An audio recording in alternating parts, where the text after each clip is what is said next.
She'd been drinking coffee every morning for 41 years. 2 cups, always with milk, sometimes cream.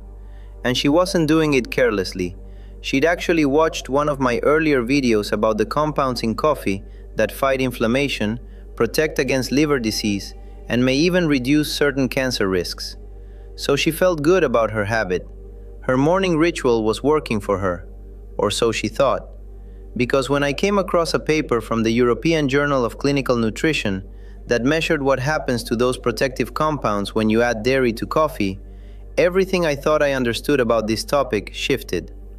The study showed that milk protein, specifically casein, binds to the very molecules that make coffee protective. It wraps around them, and when that happens, your body can't absorb them. The compounds are still in the cup. They just never make it into your bloodstream. I'll tell you exactly what that means, and why the percentage drop is bigger than most people would guess. But first, there's something else hiding in your coffee that almost nobody is talking about. And this one has nothing to do with what you add. It's in the beans themselves. I'm Dr. Becker. I spend my weeks deep in the research so you don't have to. As always, what I'm sharing today is for educational purposes. If you're on medication or have a diagnosed condition, talk to your doctor before making changes to your health routine. Here's the full picture before we get into the science. There are 2 things you should address in your coffee routine starting tomorrow morning. First, if you're adding milk or cream, you're blocking up to 28% of the chlorogenic acid absorption. Chlorogenic acids are the primary polyphenol compounds responsible for coffee's anti-inflammatory and anti-cancer properties. The fix is simple. Drink your coffee black, or substitute with a non-dairy option that doesn't contain casein, oat milk, almond milk, coconut milk. Second, if you're drinking conventional mass-produced coffee, there's a real chance it contains ochratoxin a mycotoxin produced by mold during storage that damages mitochondrial DNA. The fix? Switch to specialty-grade, single-origin coffee that's been tested for mycotoxins, or at minimum, buy whole bean and grind fresh. Pre-ground coffee has significantly higher mycotoxin exposure due to surface area and storage time. Those are your 2 actions. Now let me show you why each one matters far more than you'd expect. The first issue, casein binding. And this is the one that genuinely frustrated me when I read the data. Your morning coffee contains chlorogenic acids. These are polyphenol compounds that have been studied extensively for their effects on inflammation, blood sugar regulation, and cancer cell inhibition. A 2022 meta-analysis in Nutrients, reviewing 37 studies on coffee polyphenols and chronic disease, found consistent associations between chlorogenic acid intake and reduced risks of type 2 diabetes, liver fibrosis, and colorectal cancer. The numbers are not trivial. Regular coffee consumption was associated with a 12% lower risk of type 2 diabetes and a 14% lower risk of liver-related mortality. Put simply, these are some of the most studied protective compounds in any common beverage. They're the reason coffee keeps showing up as beneficial in large population studies. The World Health Organization actually reversed its earlier position and removed coffee from its list of possible carcinogens based on the accumulated evidence. Your morning cup, consumed properly, is working for you at the cellular level. But here's the problem. A study published in the European Journal of Clinical Nutrition by Duarte and Lunsford measured polyphenol bioavailability in human subjects after consuming coffee with and without milk. The results were clear. Adding milk reduced chlorogenic acid absorption by up to 28%. The mechanism is direct. Casein, which is the dominant protein in cow's milk, has a high binding affinity for polyphenolic compounds. It physically wraps around them in the digestive tract, forming complexes that are too large to cross the intestinal wall. The polyphenols are still there. You can measure them in the cup, but they pass through your digestive system without entering your bloodstream. In plain English, you're drinking coffee for the health benefits, adding milk because it tastes better, and losing nearly a third of the reason it's good for you. Robert, 63, had been adding heavy cream to his 2 morning cups for over 20 years, not because he particularly loved it. It had just become automatic. His wife poured cream, so he poured cream. He'd also been spending about $40 a month on polyphenol supplements, grapeseed extract, quercetin, green tea capsules, because he'd read that polyphenols were important for cardiovascular health after 60. And he was right, they are. But here's the irony that hit him when he saw this data. He was paying for supplemental polyphenols while simultaneously blocking the free ones in his coffee with cream. When his daughter showed him the study, he switched to black coffee for a week. His exact words in a comment on one of my videos: "I can't believe the solution was simpler than every supplement I've been buying." He's right. Sometimes the most impactful change isn't adding something new. It's removing what's blocking what you already have. That's a principle I come back to over and over in this research. And the casein issue extends beyond just chlorogenic acids. A 2019 study in food chemistry by Bone and colleagues demonstrated that milk protein binding also reduces the bioavailability of other polyphenols present in coffee: caffeic acid, ferulic acid, and picomaric acid. These compounds contribute to coffee's antioxidant capacity and its effects on the NRF2 pathway, which I've covered in detail in previous videos. Basically, casein doesn't just block one compound, it suppresses the entire polyphenol profile of your coffee. The more milk you add, the more you block. Heavy cream is actually slightly better than skim milk in this regard. The fat content partially competes with casein for binding, but neither is as effective as drinking coffee without dairy entirely. Now, the practical alternatives. Oat milk, almond milk, and coconut milk do not contain casein. They don't bind polyphenols the same way. If you genuinely cannot drink black coffee, and I understand that's a real preference, not a character flaw, any plant-based milk is a better choice for preserving the protective compounds. MCT oil is another option I see recommended frequently. It doesn't interfere with polyphenol absorption and adds a fat source that some people find improves the taste and mouthfeel. But don't confuse "doesn't block absorption" with "adds additional benefits." MCT oil is a delivery vehicle, not a therapeutic compound in this context. The second issue is more unsettling, and is one I'll admit I wasn't aware of until about 8 months ago. Ochratoxin A. This is a mycotoxin, a toxic compound produced by mold, specifically Aspergillus and Penicillium species, that grows on coffee beans during storage and transport. Conventional coffee production involves storing green beans in warm, humid conditions for weeks or months before roasting. Those are ideal conditions for mold growth. And while roasting kills the mold itself, ochratoxin A is heat stable. It survives the roasting process largely intact. A 2020 study published in Food Control by Canega and colleagues tested commercial coffee samples from multiple countries and found detectable ochratoxin A in approximately 70% of conventional coffee samples tested.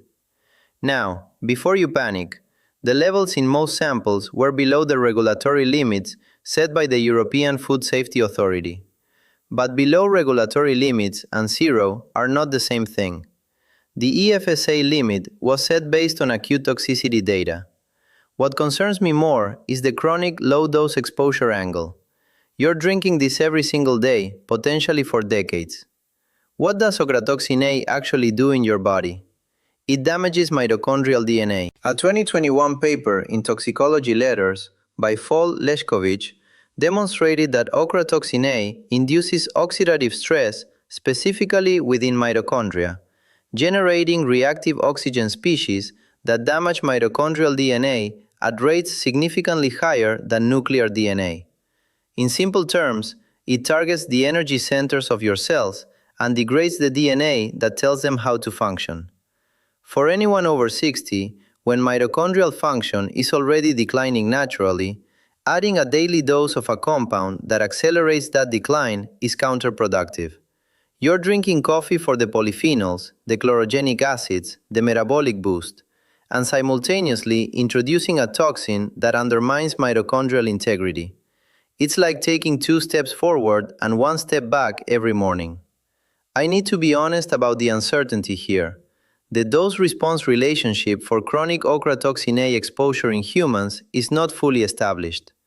We know it's nephrotoxic, harmful to kidneys at higher doses. We know it's a group 2B possible carcinogen, according to the IARC.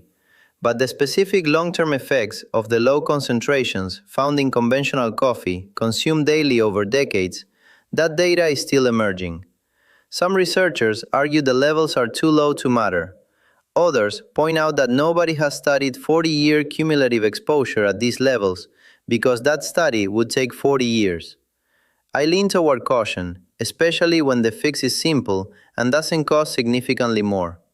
The fix: buy specialty grade coffee. Specialty coffee is graded and scored, and the production chain from farm to cup involves significantly less storage time and better handling conditions. Several specialty roasters now test for mycotoxins and publish their results. You can also reduce exposure by buying whole bean rather than pre-ground. Ground coffee has exponentially more surface area exposed to air and moisture during storage, which accelerates any existing mycotoxin contamination. Grinding fresh daily doesn't eliminate ochratoxin A that's already in the bean, but it does prevent the storage-related amplification that happens with pre-ground. Dorothy, 70, had been buying the same brand of pre-ground coffee from her grocery store for years. $3 can, nothing fancy. When she switched to a specialty whole bean coffee, about $12 per bag instead of $3, she told her daughter she could taste the difference immediately, but wasn't sure it was worth 4 times the price. Then, her daughter did the math. $12 a bag, roughly 30 cups per bag, that's 40 cents per cup instead of 10 cents. A 30-cent daily difference, $9 a month. For removing a daily mycotoxin exposure from your morning routine. Dorothy's response, and I love this: I spend more than that on the Tylenol I take for the headaches I probably wouldn't have if I'd switched sooner. We don't know if that's causally connected, but the practical point stands. The upgrade is cheaper than most people assume. Now, how these two issues connect, and this is the part I wanted to build toward. Remember the woman I mentioned at the beginning? 41 years of coffee with milk? She was making 2 compounding errors simultaneously. The casein in her milk was blocking the chlorogenic acids that protect against cancer and inflammation. And the conventional pre-ground coffee she was using likely contained low levels of ochratoxin A that were slowly contributing to mitochondrial stress. She was getting less protection and more damage from the exact same habit. Not because coffee is bad, the data overwhelmingly shows coffee is beneficial, but because of how she was preparing and sourcing it. The vehicle was good, the modifications were undermining it. This is something I see constantly in the research. A food or compound with genuine protective benefits that gets partially or fully neutralized by how people actually consume it. Cooking broccoli above 140 degrees destroys sulforaphane. Heating olive oil past its smoke point converts healthy fats into oxidized compounds. And adding dairy to coffee blocks the polyphenols that make it worth drinking in the first place. The pattern is always the same. The science supports the food, but the preparation method matters as much as the ingredient itself. Let me quickly address the question I know some of you are thinking. What about butter in coffee? The bulletproof coffee trend. Butter is dairy, but it's almost entirely fat. Very little casein compared to milk or cream. The polyphenol binding effect is minimal with butter or ghee. So if you're doing butter coffee, you're largely in the clear on the casein issue. The mycotoxin issue still applies regardless of what you add, because that's about the bean itself. What to expect if you make both changes? Within the first week, most people report that black coffee, or coffee with plant milk, tastes different but not worse.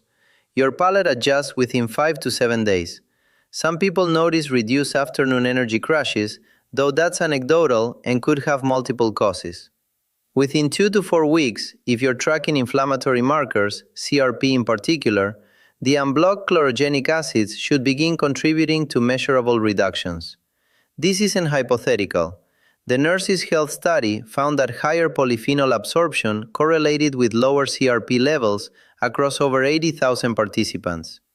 If you've been blocking 28% of your polyphenol intake for years, unblocking it is a meaningful shift. And the removal of daily ochratoxin A exposure, while harder to measure directly without specialized testing, stops the ongoing mitochondrial insult. Your mitochondria are under enough age-related stress without adding a daily mycotoxin challenge. Over months, the cumulative effect is simply this. Your coffee habit starts delivering what the research says it should deliver, instead of a compromised version of it. The coffee was never the problem, the modifications were. Here's what I want you to walk away with. Coffee is one of the most studied beverages on the planet, and the data supporting its protective effects is strong. But two common habits, adding dairy and buying conventional pre-ground, are quietly undermining those benefits for millions of people every morning. The casein in milk blocks up to 28% of the protective polyphenols. The ochratoxin A in conventional coffee damages the mitochondria you're trying to protect. Both problems have simple, affordable fixes. Drink it black or with plant milk. Buy specialty-grade whole bean and grind fresh. Your coffee doesn't need to become expensive or complicated. It just needs to stop working against itself. If you want to go deeper on rebuilding mitochondrial function from the ground up, I put together the complete mitochondrial reset protocol, step-by-step guide covering the foods, supplements, and daily habits that actually move the needle on cellular energy after 60. The download link is in the description below. Subscribe if you want weekly research breakdowns focused on what happens inside your body after 60. Keep investigating, and I'll see you in the next one.